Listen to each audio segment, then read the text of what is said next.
Hi everyone, welcome back to Creative It's YouTube channel where we create content around design and architecture entrance exam. I am Surbhi, a senior design faculty at Creative It's, also an NIFT alumni. If you are pursuing your graduation and planning to get into NID for your post-graduation, then this video is just for you. Because in this video, we are going to talk about the marking scheme of NID DAT PG paper for MDes entrance exam. But before getting started with the video, you know the drill. Make sure कि अगर आप हमारे channel में नए हैं तो हमारे channel को सब्सक्राइब करें, बेल आइकन प्रेस करना ना भूलें. And without any further ado, let's dive right in.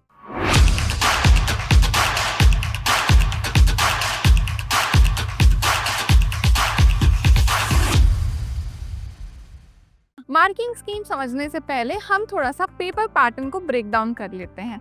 So paper break down कुछ ऐसा है कि NID DAT का पेपर 2 स्टेजेस में होता है. सबसे पहले स्टेजेस को बोलते हैं हम प्रीलिम्स और दूसरे स्टेज को हम बोलते हैं मेंस. पहले स्टार्ट करते हैं प्रीलिम्स के बारे में बात करना. प्रीलिम्स भी फर्दर डिवाइडेड होता है 2 पार्ट्स में. 2 पार्ट्स है, पार्ट ए और part B. Where part A is completely objective paper जहाँ पे आपको रीजनिंग, एप्टीट्यूड, जीके, इंग्लिश से रिलेटेड ऑब्जेक्टिव क्वेश्चंस मिलते हैं. और पार्ट बी है ड्राइंग, डिजाइन, आइडिएशन से related subjective paper. Part A की बात कर लेते हैं सबसे पहले मार्किंग स्कीम की. पार्ट ए आपका होता है पूरा 20 मार्क्स का. 20 मार्क्स के अंदर क्वेश्चंस कम ज़्यादा हो सकते हैं क्योंकि NID है, थोड़ा अनप्रेडिक्टेबल होता है. दिस ईयर यानी 2025 में देयर वर 18 क्वेश्चंस. 18 क्वेश्चंस से 20 मार्क्स के थे. कुछ क्वेश्चन 1 मार्क्स के थे, कुछ क्वेश्चन 2 मार्क्स के थे. तो यहाँ पार्ट ए में हो गए 20 marks. Let's talk about part B. Part B में आपके 5 से 6 क्वेश्चंस आते हैं. ठीक है, 5 से 6 क्वेश्चन जो आपके आते हैं उसमें आपको मिलते हैं 80 मार्क्स. 80 मार्क्स. तो यहाँ पार्ट ए और पार्ट बी का रेशियो होगा 20:80 का. बाय द वे आपको NID ये भी ऑप्शन देता है कि आप 2 डोमेन्स के लिए ऑप्ट कर सकते हैं. फॉर एग्जाम्पल, अगर आप टेक्सटाइल डिज़ाइन के लिए ऑप्ट कर रहे हैं, उसके साथ साथ आप प्रोडक्ट डिज़ाइन के लिए या विजुअल कम्युनिकेशन के लिए या इंटरैक्शन डिज़ाइन के लिए भी ऑप्ट कर सकते हैं.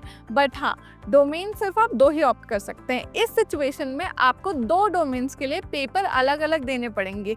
पार्ट ए कॉमन रहेगा, पार्ट बी 2 बार अलग अलग होगा. एक ही दिन में होगा, कंटिन्यूएशन में होगा.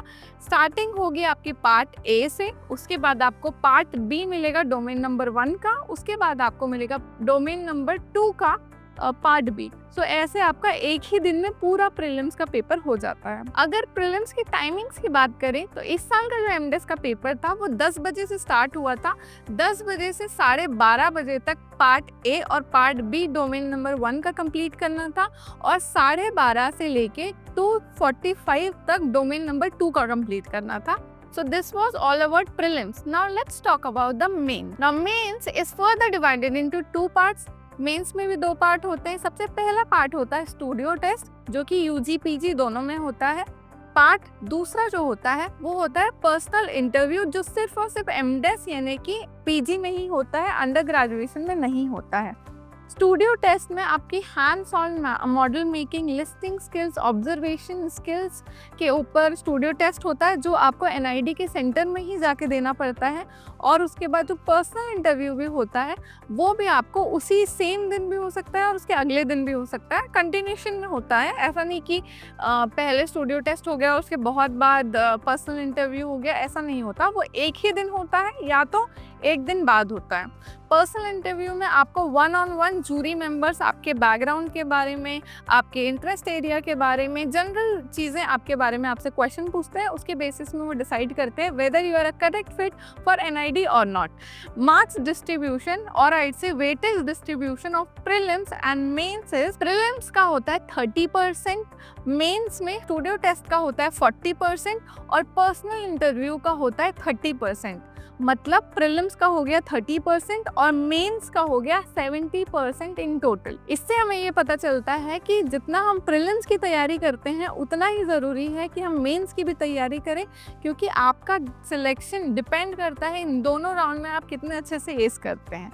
So that was all about today's video. If you found this video helpful and informative, make sure कि हमें support करने के लिए इस वीडियो को like करें. कोई भी डाउट हो तो कमेंट में ज़रूर लिखें. I'll make sure to reply all of you. I'll see you guys in in another video. Until we meet next time, stay creative and keep chasing your dreams. Bye.